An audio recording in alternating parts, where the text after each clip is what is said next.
Hello everyone, Krydex here. Welcome to another Factorio Friday Facts discussion. Today's a pretty juicy one, so I figured it's worth making another video for this one. We've gotten quite a few updates since the last time we chatted, mainly quality of life stuff. There's been a few new features, the biggest one being, how do we blog? I just want to, we'll talk through kind of the list real quick before we get into the new stuff, but so we last talked about the research and technology update 376, and there have been quite a few since then. The biggest one was this one, I think, 378, trains on another level. So we're going to get trains on elevated rails, which is a pretty big deal. Very excited for that. We're also going to have rails in more diagonal directions rather than just the 8 directions. We're going to have 16 now, which is pretty crazy. It will, in some ways, it'll make trains more complicated, but I think it'll just increase what we can do with them. They talked about wiring, which is nice. You can rewire remotely. They talked about remote view, which is super nice. They talked about space platforms, which are really cool. Logistic groups, which are awesome. So you can change a group and it'll change all the groups in your little universe. Super force building's cool. Combinators 2.0, huge improvement to the combinator system. I'm very excited about that, as we've been talking about in the class door phobic mod. And then last week they talked about the asteroid collector, which it looks like it's got 2 little eyes. That's cute. But the biggest one by far since I think since the first one, honestly, since the quality update, is this one. They're talking full on about one of the planets, Vulcanus. Vulcanus? I'm gonna call it Vulcanus. So there's a lot of text here, as you can see.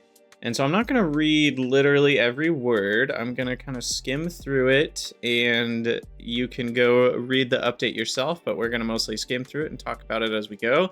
I've already read it. It's all very exciting stuff. And yeah, what did he mean by I need to be in Games Master mode? I think he was more just talking about like storytelling, almost like a DM for D&D.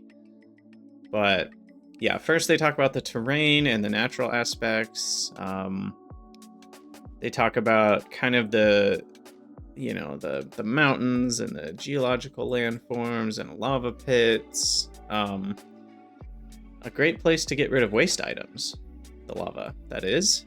So that's one way to get rid of stuff, which means they're going to give us some sort of item or entity that can throw items into lava.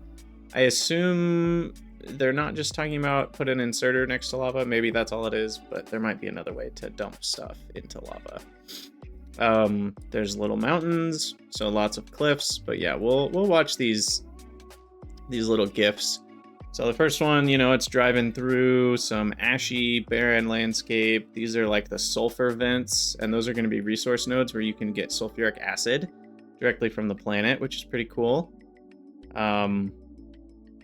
And then they've got lava, which just looks so sweet. And this like cooled lava rock looking terrain. The cliffs look really neat, so that's awesome. Now, I do want to point out right here towards the end of this video, it goes from dark to light. Like, look at how dark it is, and then watch how bright it gets as you transition right there. So I don't know if that's a lighting thing on the video. Someone online was conjecturing that could be that there are ash clouds over certain biomes, and you get more, sorry, something's in my eye. You get more solar power in certain biomes, potentially. In the shadow of the mountains, the ashlands offer some semblance of tranquility. So there's basically ashlands, mountains, and lava lakes are like the 3 main biome types. So this is the ashlands, and this is where you'll build most of your base. I'm guessing, because it's flat and buildable. Hey, Marked at Home, what's up? Yeah, potentially the space platform inserter, yeah. Kind of the same as dropping things in space, you just drop it in lava. So yeah, that's the Ashlands, and then the lava lakes create a little lava like maze almost. It's also very pleasing. I wonder how many takes they had to do to drive the tank properly through all this. Because they do some pretty tight driving. And I think this is not titanium, tungsten. So tungsten, which they'll talk about in a second, is the new ore that we get to play with on Vulcanus. He wrote 20. Oh, sorry. I just messed up the video.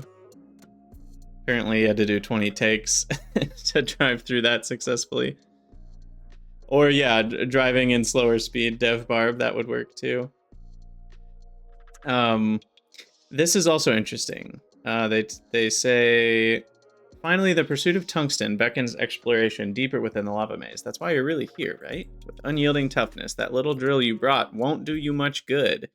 So that means there's a new type of drill to mine tungsten, is at least what that implies to me. I'm sure nothing will mind if you mine a little, but who knows what might awaken in the depths of Vulcanus. Like, what does that mean? Like, surely there are enemies, right? That's what that's implying, but they don't show any enemies in this. So I'm wondering if you only trigger enemies once you've mined a certain amount of tungsten on the planet. Like, if they're like deep core drills, you know, that like awakens some sort of alien from under the surface. That's what I'm wondering if is going to happen. So that's kind of exciting to think about. yeah, you can only hand mine tungsten. That would be so bad. Here they just kind of talk about some basic designs of the planet, like why are we doing a lava world? Should we do a lava world? We should do a planet that's closer to the sun and one that's farther. So like obviously it's got to be hot.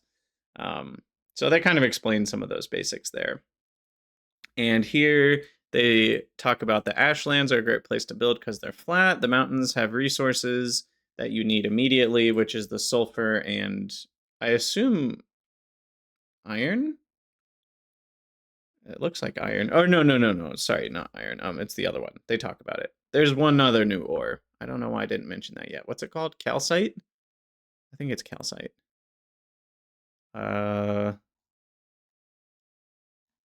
It mentioned it up here. I think I just didn't read it. There's coal, of course, in the ashlands. Yeah, here. Calcite deposits. It can be mined easily by your trusty mining drills. So yeah, calcite is the other main ore that you're going to find. So calcite, sulfur, and tungsten and coal are the main things. But it also mentions, I don't know if I already skipped it, you can get all the other stuff from lava, like iron and copper and stone. Where did it mention that? I think it might have been close to the beginning. I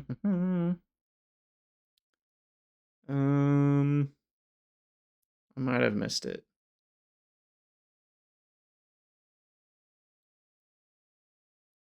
No, maybe they do mention it later. Okay.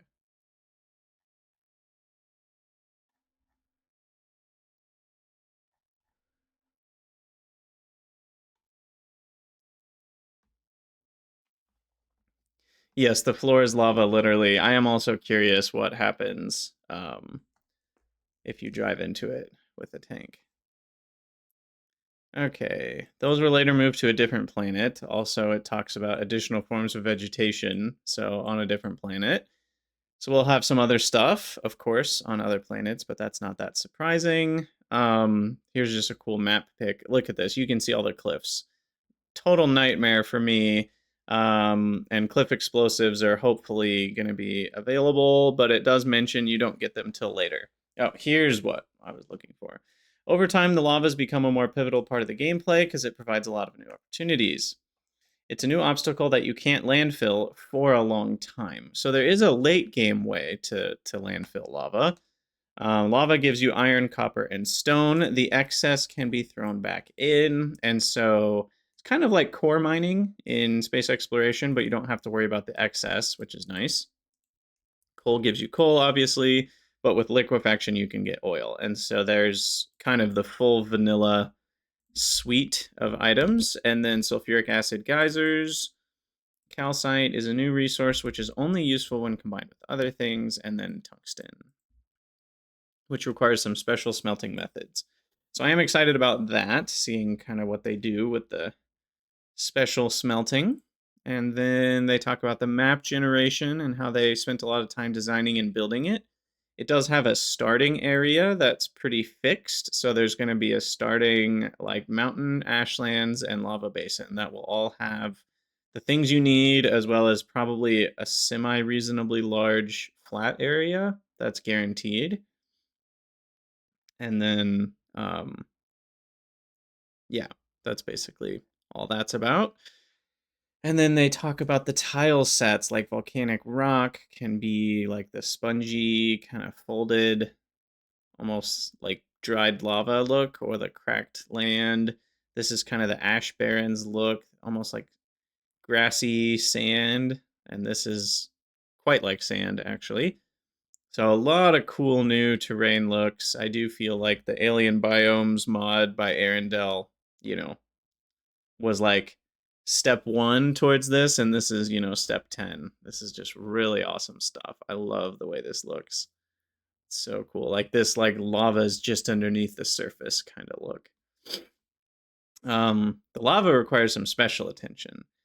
Made glowing lava in the 1.1 version of the game a couple times, but I had to choose between something that has motion but looks like orange water, or something that looks like lava but has no motion to it. For the 2.0 engine lava, Feargall made a prototype lava shader outside of the game and got something looking good. And then they were able to implement it. It was already known how many layers we'd need, what gets distorted by what, and so on. A more typical approach might be that the shaders coded first, and then the artist would try to work within the constraints. But this time, the artist had some say in the initial constraints, and that saved a lot of time. So that's pretty sweet. And just look at this. It's like watching the surface of the sun. There's these little flare-ups that happen, which are super cool. And it's got the like heat waves coming off. I love the way the lava looks. It's super cool. As many of you noted from a previous FFF deconstruction planner icon, we have some new cliffs. And so you can tell these are not your mama's cliffs. These are some handy new Vulcanus cliffs. So I assume they're still destroyed by the same cliff explosives, though. I was wondering if they would have a second type of cliff explosive, but they might not. So there's cliffs, a lot of cliffs. I hate cliffs, so it'll be interesting to see how that plays out. Especially, given, let me go back to that picture. Look at how many cliffs there are. They're everywhere. So you're not going to build big bases on Vulcanus until the Ultra Late game, at least, where you can just, destroy all the cliffs, landfill the lava, and have your flat space. But that's not going to be possible for a while. Anyway. Okay, you can see a lot of small and medium craters on the terrain, and they are just decorative. No collision or interaction. They're flat enough to build on. If we tried to make larger craters this way, it wouldn't work, because they'd either have to look too flat, or they'd look steep enough, but then placing machines on the edges would look weird. The solution is to make them collidable, but then you have problems because collision boxes are rectangles, and so circles are hard to make, because then you're hitting invisible corners. And the flat part in the middle would look buildable, but it's not. So they ended up just kind of making cliff type craters, which honestly looks a little weird to me, because craters are more like divots in the ground, and the edges are only raised slightly with realistic craters. Because like it digs out a big area, and then kind of it's mostly flat leading up to the edge with like a little bit of a raised lip. But this is more just like a weird kind of like, I don't know, ring. I think it looks cool, but I don't know if I'm the biggest fan of these, because they don't quite feel like craters to me. But I think it works. And it looks like most of the time it's not a full section. It's a ring of special cliffs where sections of the ring can randomly be removed. So it seems like a lot of times they're just partial craters, potentially. And he says, if I find a full circle crater, I like to put turrets in the middle, like a little fort. Which, again, it's like, ooh, do you need turrets to defend against the enemies? Or is that just because you think it looks cool? So here are the sulfuric acid geysers, which are pretty sweet. I designed these areas to look almost like a sub-region in their own right, which is super cool. So yeah, you can see like there's this yellowish ground, there's these yellow rocks, and then there's the geysers themselves, which I assume will have some sort of pump jack type equipment for to get the sulfuric acid out. They also mention they can have animated resources, which is going to be great for modding. Finding the right spots is also made easier by the resource nodes having yellow smoke. Yeah, because if they didn't have the smoke, it would be hard to find because they do kind of blend in with the terrain around them. But the smoke makes them easy to find for sure. Acid puddles. I think that's what these are. Earlier on, we had puddles filled with liquid acid, but we moved to dried up puddles to keep the planet feeling drier. Also, building on shallow liquid puddles doesn't look right. Makes sense. And then there's the thermal vent chimneys as well, which are pretty cool. They've got a little smoke effect or like heat coming out. I think those look really cool. Feels like aliens are going to start swarming out of them. They almost look like termite mounds or something. There's little ones, big ones, medium ones, ones that have fallen down. Yeah, geothermal, potentially. I don't know. They didn't mention anything about geothermal power, but sure seems like that could be a thing here. I wanted the ashlands to look like a spectral burnt forest with dark leafless shapes looming over you. The trees, if that even is the right word, are alive, but we didn't want them to look leafy or anything like actual healthy trees. Presumably they get most of their energy by breaking down chemicals. So there are sort of little tree things, but not very many. Ooh, that one's on fire. That's funny. A lot of work has been done so far, but there's still a few remaining placeholders.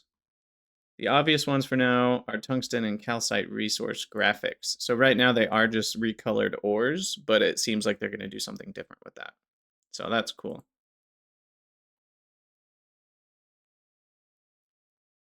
So yeah, that's pretty much it. That's a good summary of Vulcanus, the new planet. The path tears through ashy barrens and burning trees, winds around lava rivers and up jagged foothills, crunches through dusty calcite, and splashes through sulfuric acid geysers to the top of a mountainous volcano. Just being here feels epic. Vulcanus is the most developed new planet so far, and getting to this state has been a big team effort involving most of the art team. When we return to Vulcanus, you'll get to see some of the new processes of the planet and how the new resources are used. We'll also show off a couple of new structures, one that we've teased before. Can you guess which one it is and what it does? So, which one did they tease? Well, I'm thinking it's from that old Christmas one, this one. And almost certainly it's this guy, right? It's gotta be this one. It could be this one for sulfuric acid pumping. I could see it being that one, but this one's red, so that matches like the Vulcanus look, and so that seems to make sense. Sorry, my music was a little too quiet. Yeah, Zeglim, I'm with you. I think each of the planet is going to have a major tech that helps with the other planets, and that makes which planet you go to first a more interesting choice. And that aligns with the game dev types of decisions they've talked about in previous FFFs, where they're like, we want it to be an interesting choice. So I think they're going to work really hard to make it interesting if you do one planet versus the other first, and not just like, which order do I do these things?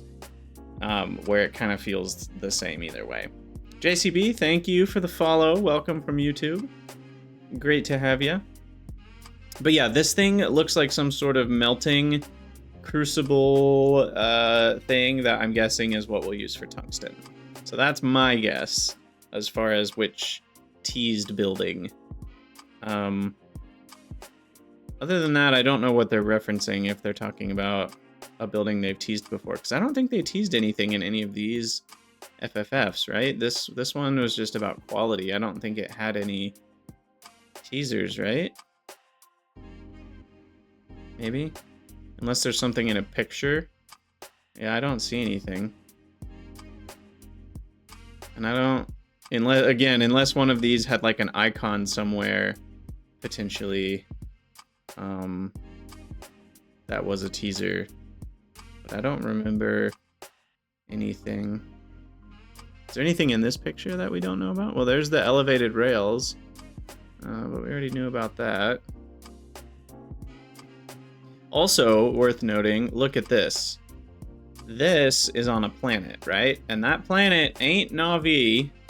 Nauvis, I still don't know the proper pronunciation. And it's not Vulcanus, because that is red. It's almost like a Mars-looking planet. So this is one of the other two planets, I'm presuming. None of these look like new buildings. So, yeah. Yeah, it's probably just that Christmas teaser that they're talking about. But anyway, I think that is gonna wrap it up for this quick summary video for YouTube on the Friday Facts 386. Pretty sweet news. I'm just so dang excited. Every single update on, every single Friday, I'm just like, oh my gosh, give me the game already. Like, the amount of quality of life improvements they've added in is truly mind-boggling. And it's crazy because the game's already amazing, right? It's like, this is already the perfect game, and somehow they're making it even perfecter. So I'm just continually blown away by the Factorio team, and I would pay $100 for this DLC or expansion, whatever you want to call it. I'm sure it won't be 100, but I would pay 100 for it. I'd pay 200 for it. I've already gotten so many hours out of Factorio, it's ridiculous. So all that to say, I'm very excited, and hopefully we don't have to wait too long for it. It is going to be next year sometime, it sounds like. They were hopeful for that. I forget exactly, did they say about a year? Like, how did they phrase it? It was this one. I think it was at the bottom.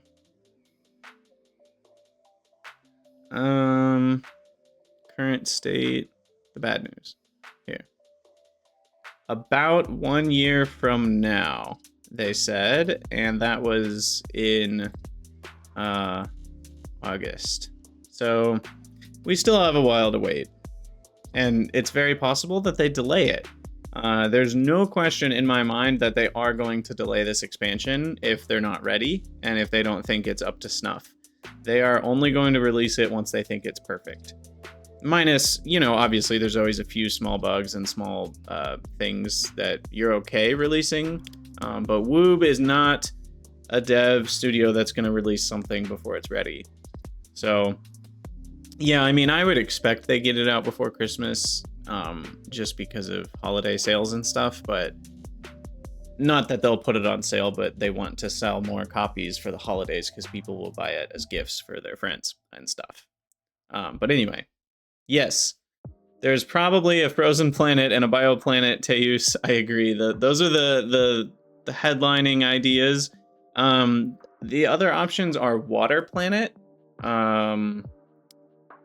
So that's a possibility. There's going to be some weird interaction that they'll not see because the community is insane. What? I'm confused. Oh, you mean for bugs? Yeah. Yes, definitely. The community will break things in ways they never even imagined. We have some crazy players. But yeah, there could be a water planet. There could be an underground planet. Like, there could be a forest planet. Like, I guess that's maybe in the bioplanet direction. There could be... trying to think of what other options there are. Like, there's only so many directions you can go, but I'm guessing some sort of gas planet. Some sort of yeah, I wonder if they're gonna try to play with verticality more on one of the planets rather than, I mean, I know the Vulcanus has a lot of cliffs, but maybe try something else. Do you think we'll need to buy the base game when you want to get the DLC? Yes, I think they might have even confirmed that already. I mean, I don't know if they said that explicitly, but I'm like 99.99% sure that you can't do anything with the expansion if you haven't played the base game or bought the base game. Because yeah, it talks about it's a mod for the base game, basically. No, that's not what this paragraph is about. Where do they mention? They mention it somewhere that the Space Age is basically a mod for base Factorio. And you can enable or disable Space Age, you can enable or disable quality. You can probably enable or disable other planets. Although maybe that comes with all of Space Age. But all that to say, you're not going to be able to buy the DLC without the base game. You can buy the base game without the DLC, yes. And there will be a lot of the improvements from Space Age that will happen for people who don't buy the expansion. Like the Engine 2.0 update is for everybody and it's free. The Space Age content is the DLC or the expansion, and that's paid. So huge improvements for everybody and huge new content for purchasers of Space Age, which will be me and many of you. UPS improvements? Unfortunately, UPS will probably go down because things are only getting more complicated, but they do optimization, so maybe they'll somehow make the game even more efficient, even... I don't know. They're pushing the limits of what's even possible, and I keep saying that, and they keep improving things somehow. But I do imagine that, thankfully, you know, as the years go on, we do keep getting faster and faster computers, so that will help. But the only real breakthrough I think they could do that would really change things big time would be better multi-threading for UPS. I know right now the game doesn't use tons of threads super efficiently, and so that would be like another massive improvement. Other than that, they're just going to keep doing small things that get you 10% here, you know, 5% there, and people keep getting faster and faster computers. So, you know, between those two things, there will continue to be bigger and bigger bases possible.